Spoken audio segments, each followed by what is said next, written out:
기뻐하시면 자원은 하나님이 공급하신다는 제목으로 은혜를 나누기를 원합니다. 예수님은 이제 금요일 9시에 십자가에 달리셔서 6시간 동안 고통하시다가 오후 3시에 숨을 거두게 됩니다. 이때 아리마대 요셉이라고 하는 공의회 회원이 오셔가지고 빌라도에게 예수님의 시신은 내가 있는 준비한 무덤에 모시기를 원한다라고 하니까 빌라도가 허락을 하게 됩니다. 이사야서 53장 9절에 보면 예수님이 그의 무덤이 악인들과 함께 있으며 그가 죽은 후에는 부자와 함께 있을 것이라, 이런 예언이 있는데, 이 아리마대라고 하는 요셉이 공의의 회원이었을 뿐만 아니라 부자였습니다. 그러니까 부자의 무덤에 묻히게 된 것이죠. 그 한국처럼 이렇게 묻는 무덤이 아니라 돌에 구멍을 만들어서 있는 그 무덤이지요.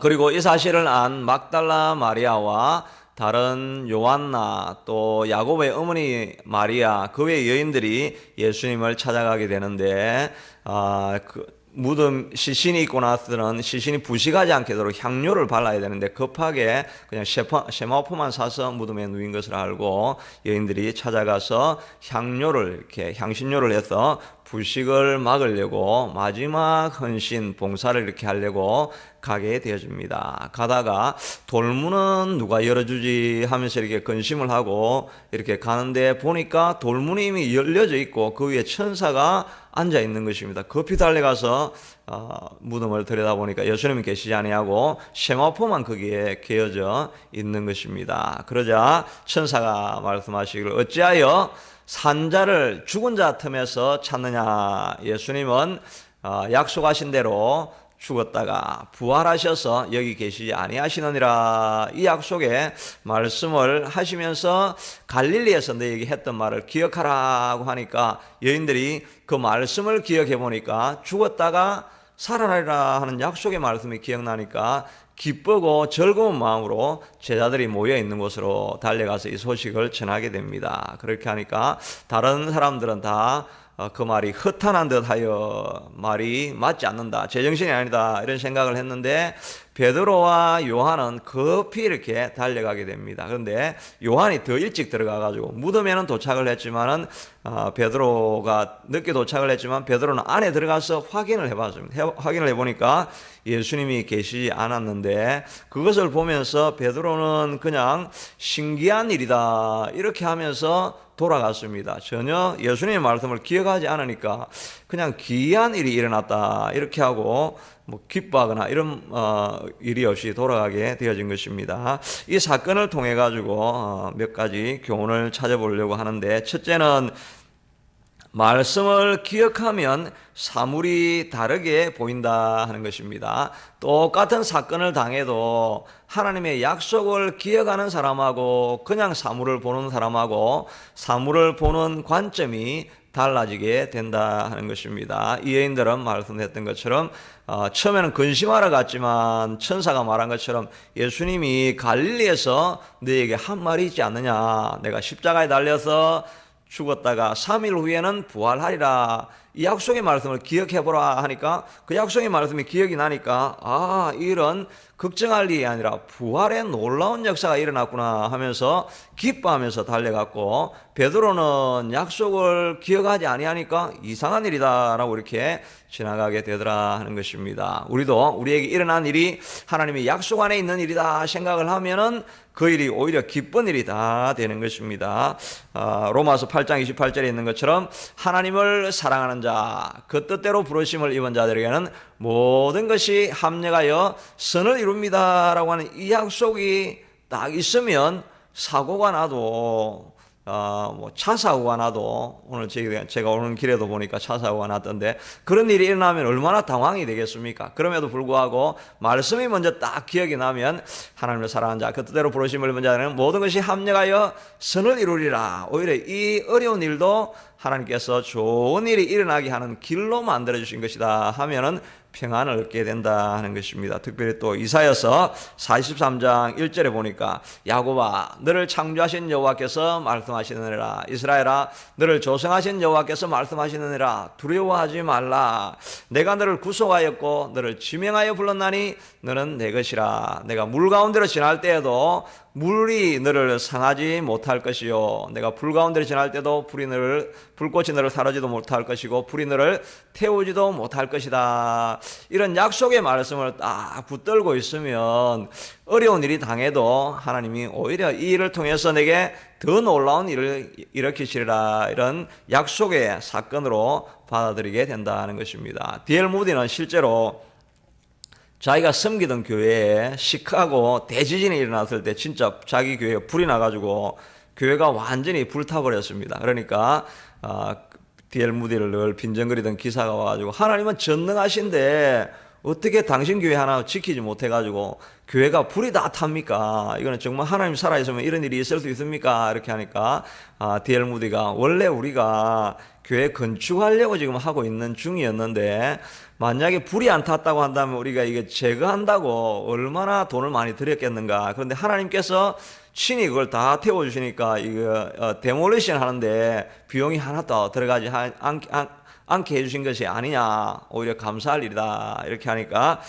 그러면 무디 목사님은 그럼 새로 건축할 그런 돈을 가지고 있습니까? 이렇게 물어보니까 그가 말하기를 나는 돈을 가지고 나오지는 못했지만 아무리 써도 바닥이 나지 않는 하나님의 금고인 성경책을 가지고 나왔습니다. 그러므로 여러분은 얼마 가지 않아서 불에 탄 교회보다 더 훌륭하고 아름다운 교회를 보게 될 것입니다. 이렇게 약속의 말씀을 붙들었고 나중에 더 큰 교회를 짓게 되어진 것입니다. 불이 타도 하나님의 약속을 붙들고 있으면 불꽃이 너를 사르지도 못할 것이요 불이 너를 태우지도 못할 것이다. 강물이 흘러가지만 이 강물이 너를 섬멸하지 못할 것이다 하는 약속을 붙들고 있으면 어떤 사람은 불난 것을 보면서 망했다, 끝장이다 이렇게 생각하지만 어떤 사람은 하나님이 새로운 좋은 길을 열게 하시는 길이다, 이런 약속을 붙들 수 있고 소망을 얻을 수 있게 된다 하는 것입니다. 이제 우리 교회가 옮겨가는 이런 일도 아마 이런 약속을 붙들고 생각하면 차라리 여기 있어서 어려움이 있을 테인데 하나님이 더 좋은 길로 이끌어 가시기 위해서 새로운 길을 여신다, 이런 우리가 믿음을 가지고 감사하는 마음도 있어야 될 것입니다. 어려운 일이 있으면 기도를 막 하면은 하나님께서 우리의 눈을 또 열어주시게 된다 하는 것입니다. 아람하고 전쟁을 할 때마다 아람 군대가 내려오면 이스라엘 군대가 먼저 거기를 딱 지키고 있어가지고 늘 아람 군대가 전쟁에 실패하는 것입니다. 왕이 노해가지고 우리 가운데 누가 스파이가 있어가지고 우리 사정을 이미 다 그쪽에 다 알려주는 것이다 하니까 그 신하가 이스라엘에는 엘리사가 있어가지고 당신이 침실에 타는 이야기까지 다 이미 다 알고 있습니다. 그러면 엘리사를 먼저 잡아야 되겠다. 그래가지고 어디에 있느냐, 도단성에 있으니까 가라. 이렇게 도단성을 새벽에 몇 겹을 사가지고 다 둘러싸고 있습니다. 아침에 그 사환 게하시가 일어나가지고 보니까 정말 아람 군대가 모래알같이 많이 꽉 둘러싸고 있으니까 우리는 이제 죽었습니다. 이렇게 하지만 엘리사는 이미 기도하는 마음으로 다 보고 있었기 때문에 마음이 평안합니다. 하나님 앞에 기도해서 게하시의 눈을 열어주소서 하고 게하시의 눈이 열려서 보니까 하늘에 불말과 불병거가 엄청나게 더 많은 군대가 그를 있는 것을 게하시가 기도하고 눈을 떠서 보니까 그것이 보이는 것입니다. 그렇게 하니까 그의 마음에 평안을 얻었고 나중에 오히려 엘리사가 기도하니까 아람 군대 눈을 다 가려가지고 그 사람들을 이끌어가지고 사마리아 시티 제일 한가운데까지 끌고 와가지고 포로로 잡는 일이 있었다 하는 것입니다. 어려운 상황이 생겨도 기도하고 하나님 앞에 나아가면 우리가 보지 못하는 것을 보게 만들어 주시기 때문에 우리가 기쁨으로 어려운 가운데서도 승리하고 나아갈 수 있는 것입니다. 예수 믿는 것은 받은 증거가 많이 있고 하나님께서 우리에게 눈을 열어주시니까 어려운 상황 가운데서도 기쁨으로 문제를 바라보게 된다 하는 것입니다. 사건이 생길 때 주의 말씀을 기억하고 기도하셔서 하나님이 주시는 약속을 오히려 붙드실 수 있게 되기를 바라는 것입니다. 둘째는 우리가 하나님이 기뻐하시는 일을 하면은 하나님이 모든 자원을 공급하고 길을 열어주신다는 것입니다. 2절에 보니까 마가복음입니다. 누가복음하고 동일한 내용을 마가복음에는 이렇게 기록하고 있는데 16장 2절에 보니까 안식 후 첫날 매우 일찍이 해돋을 때에 그 무덤으로 가면서 서로 말하되 이 여인들이 누가 우리를 위하여 무덤 문에서 돌을 굴려 주리요 이렇게 근심하면서 갔습니다. 이 돌문이기 때문에 1톤 정도 되는 돌문은 남자 장정이 몇 명이 밀어야 이렇게 열 수 있는 문인데 이 문이 딱 닫혀 있는 것을 자기가 아는 것입니다. 그리고 그뿐만 아니라 마태복음 27장 65절 이후에 보면 대제사장하고 이 바리새인들이 예수님이 한 말을 기억을 하는 것입니다. 이 사람이 죽기 전에 죽었다가 3일 만에 부활하리라고 하는 이 거짓말 헛소문을 지금 터뜨려 놨는데 아마도 이 사람들이 찾아가고 시신을 끄집어내 가지고 부활했다고 이렇게 할 거니까 거기에 군대를 좀 동원해서 막아주십시오라고 하니까 빌라도가 너희들에게도 군대가 있으니까 너희 군대를 가지고 지키게 하라 그렇게 하면서 인봉을 붙여달라고 이렇게 인봉을 딱 붙여놓으면 돌을 굴려버리면 인봉이 찢어져 버리기 때문에 이 허락 없이 빌라도의 허락 없이 돌문을 열었다고 한다면 이 형사처벌을 받게 되는 일이죠. 그러니까 자기가 향료를 들고 가도 이건 열 수가 없네요. 로마 군대를 물리쳐야 되고 인봉을 뜯어야 되고 돌문을 밀어야 되고 정말 불가능한 일이지만 그러나 하나님이 기뻐하시는 일이다 생각을 하고 일을 해나가니까 하나님께서 그 돌문을 열고 로마 병사를 물리치고 일을 다 이루어내어서 가게 해주신다 하는 것입니다.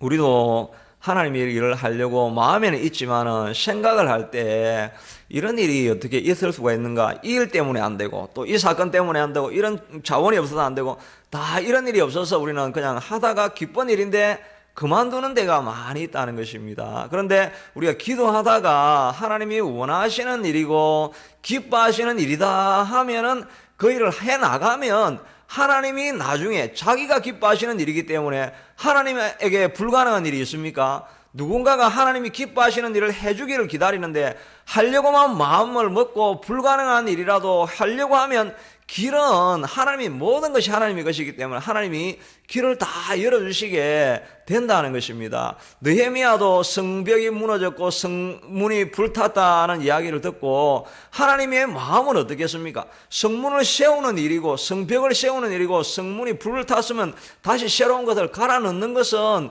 하나님이 기뻐하시는 일이기 때문에 누군가 할 사람을 기다리고 있는데 많은 사람들이 그게 참 안 된 일이긴 하지만 나도 소원은 있지만 아무도 안 하려고 하는 것입니다. 불가능하게 보이기 때문인 것입니다. 그런데 하나님이 기뻐하시는 일이면 하면은 하나님께서 막힌 길들이 전혀 불가능한 일들이 길을 열게 만들어주시고 자원이 부족하면 자원을 붙여서라도 해주시게 된다는 것입니다. 우리가 막 기도하면서 하나님 우리 교회에 부흥이 일어나기를 원하고 토론토에 많은 영혼을 살리기를 원하고 해외에 나가서 선교하기를 원합니다. 근데 돈이 있어야지 뭐 우리 교회가 무슨 자원이 있나 우리 교회가 뭐 사람이 이제 젊은 힘들이 있나 이렇게 해서 우리가 그냥 그렇지만은 우리가 그냥 어쩔 수 있겠습니까? 이렇게 하고 멈추면 안 된다는 것입니다. 하나님이 기뻐하시는 일이면 자원은 하나님이 주실 것이기 때문에 그냥 해나가면 나가다 보면 막힌 길들이 다 열리게 되어 있는 것입니다. 느헤미야가 가니까 백성들의 마음이 다 같이 그냥 150년 동안 그대로 살아왔던 성벽을 느헤미야가 가서 하자고 하니까 다 일어나서 그 일들을 해버리게 되어졌다 하는 것입니다. 74년도에 한국에 엑스플로 74라는 게 이런 게 있었죠. 저는 그 당시에 교인도 아니었고 잘 모르는 이제 초등학교 때니까 모르는 일인데 그때 30만 명이 모여서 여의도 광장에서 집회를 하자 이렇게 그때 한국의 총 교인 수가 200만 정도 되었다고 합니다. 그런데 김중곤 목사님이 미국에 72년도에 가가지고 달라스에서 엑스플로 72라고 하는 대형 집회를 하는 것을 보고 그 미국 사람들한테 이야기하기를 우리 한국에서 30만 명을 모이는 대집회를 74년도에 열겠습니다. 이런 선포를 하고 이렇게 돌아온 것입니다. 그러니까 김중곤 목사님의 그 간사들이 다 모여가지고 그거는 정말 말도 안 되는 일이다. 정말 이게 불가능한 일이다. 왜냐하면 거기에 가려고 하면 이제 그게 또 하루만 모여서 집회를 하자는 게 아니라 5박 6일을 합숙을 하면서 그 집회를 하는 일들을 하겠다 이렇게 선언을 했습니다. 그렇게 하니까 그 사람들을 30만 명을 어떻게 몰아오겠으며 30만 명을 5박 6일 동안 먹이려고 하면은 그 밥을 도대체 누가 하겠습니까? 이제 우리 교회 권사님들이 갔으면 그거 다 했을 겁니다. 그런데 그 30만 명을 어떻게 5박 6일을 다 먹이겠습니까? 이건 전혀 불가능하고 돈은 어디 있고 했으며 또 교회에서도 이 엄청나게 반대가 일어나고 자기 교회 하는 행사가 아닌데 누가 돕겠습니까? 그리고 집회를 당국이 국가에서 허락을 하겠습니까? 그 교통이 다 마비되고 주변에서 주민들이 끊임없이 반대할 것입니다. 이것을 간사들이 다 모아가지고 모인 그 안 되는 이유를 적었는데 그게 74 엑스플로니까 74가지를 적어가지고 이게 안 됩니다. 김중호 목사님한테 이야기하니까 김중호 목사가 이야기하기를 2가지를 물어봤는데 민족 복음화는 하나님의 뜻입니까? 하나님이 기뻐하시는 일입니까? 아닙니까? 예, 하나님이 기뻐하시는 일입니다. 하나님 안에는 불가능한 일이 있습니까? 없습니까? 불가능한 일이 없습니다. 그러면 우리가 할 수가 있습니다. 하나님이 기뻐하시는 일이고 하나님이 전능하시다고 한다면 이를 되게 할 것입니다. 이렇게 해가지고 실제로 했는데 30만 명이 모이는데 그때 저녁 집회할 때 138만 명이 실제로 모이게 되어졌다고 하는 것입니다. 그런데 그거 할때 밤마다 5박 6일 동안 사람들이 집에 가지도 안 하고 철야 기도를 거기서 했다는 것입니다. 철야 기도를 했는데 5박 6일 동안 계속 비가 왔습니다. 근데 그때 날씨가 거의 38도 정도 돼가지고 아스팔트 위니까 낮에는 한 50도 가까이 이렇게 되어졌다고 합니다. 그런데 거기에 밤마다 비가 오니까 이 물이 뭐 차가운 빗물이 아니라 그냥 뜨뜻미지근한 빗물이 돼가지고 여전히 사람들이 거기서 기도하고 이렇게 할 수가 있었는데 5박 6일 동안 계속 비가 오는 동안 철회하면서 계속 기도를 했다는 것입니다. 근데 30만 명을 어떻게 먹일까 해가지고 군대 가가지고 30만 명을 먹일 수 있는 군대도 먹이니까 이거 어떻게 먹입니까 하니까 그건 불가능합니다. 우리가 5만 명을 먹이려고 해도 3개월을 우리가 준비를 해야 되는데 지금 30만 명을 먹이는 일은 전무후무하고 군사 역사에도 이런 일이 없었습니다 라고 이렇게 했는데 김중호 목사님이 길을 가다가 가마솥 이렇게 굽는 데를 가마솥을 이렇게 굽는 데를 지나가면서 저도 잘 모르지만 이렇게 이렇게 높은 이렇게 움막을 지어놓고 거기에 레일을 깔아가지고 이렇게 구울 것을 넣어가지고 이렇게 밀었다가 이렇게 뺐다가 이렇게 하는 방식이 있었다고 하네요. 그래서 자기가 지나가다가 그걸 보면서 밥솥을 저렇게 만들어가지고 레일에 쭉 밀어버리면 이렇게 몇 시간 만에 몇만 명을 먹일 수 있겠다 이래가지고 10,000명 먹을 수 있는 솥을 만들어가지고 이렇게 밀고 이렇게 하면서 그 문제도 결국은 해결이 되었다 하는 것입니다. 김중호 목사님이 자기가 43년대부터 하루에 한 끼씩 금식하면서 거의 자기가 평생을 나머지 인생은 두 끼만 먹고 살았는데 민족 복음화가 자기의 소원이고 자기가 지금 지고 가야 될 십자가라는 것을 알고 계속해서 그 일을 위해서 기도하고 금식하고 하면서 그 소원을 불태우고 있으니까 다른 사람에게는 모두가 불가능한 것 같이 보이는데 그게 마음에 불이 타고 그것이 하나님의 소원이라는 열정이 생기니까 모든 사람이 불가능한 것이 자기에게는 가능하게 보이더라 하는 것입니다. 문제는 자원이 있느냐 없느냐 하는 것이 아니라 우리 속에 정말 불타는 열정이 하나님이 기뻐하시는 소원을 우리가 가지고 있느냐 안 가지고 있느냐 이것이 우리에게 관건인 것입니다. 우리가 교회를 찾고 이런 것들 많이 우리가 연구를 해야 되지만 우리의 마음 가운데 이 교회를 통해서 내가 정말 하고 싶은 하나님의 소원이 있습니다 라고 하는 불타는 열정이 있으면 하나님이 빌딩도 주시고 안 주실 일이 뭐가 있겠습니까? 문제는 우리가 정말 어떤 건물을 주실 때 내가 정말 하나님을 위해서 하고 싶은 소원이 있는가 물론 계속 찾아야 되지만 우리의 마음 가운데 이 소원도 불타게 해달라고 하는 이 기도가 있어야 되고 이런 일을 위해서 우리가 중보기도 하고 모일 때마다 하나님 우리에게 이 소원이 있습니다. 이 일을 위해서 하나님이 가장 기뻐하는 건물을 허락해 주십시오 하고 나아가면, 기뻐하시는 일을 하면 하나님께서 모든 자원을 공급하게 될 것입니다. 이 시간도 우리가 새벽마다 기도할 때 하나님 우리에게 그런 성령의 감동이, 영감이 우리 교회에 충만하게 넘치게 해주시고, 온 교우들 가운데 하나님이 기뻐하시는 일을 하고자 하는 소원이 넘쳐나게 해달라고 기도하실 수 있게 되기를 바랍니다. 시간 같이 우리 기도하기를 원합니다. 우리에게 불가능하게 보이는 것이라 할지라도 만약에 우리가 하나님이 기뻐하시는 꿈을 꾸고 소원하기 시작한다고 한다면 하나님이 일하셔서 우리의 모든 필요를 채우실 것입니다. 이 소원을 우리에게 하나님 주시옵소서, 이 마음을 가지고 이 시간 간절히 기도하기를 원합니다. 같이 기도하겠습니다. 고마우신 하나님,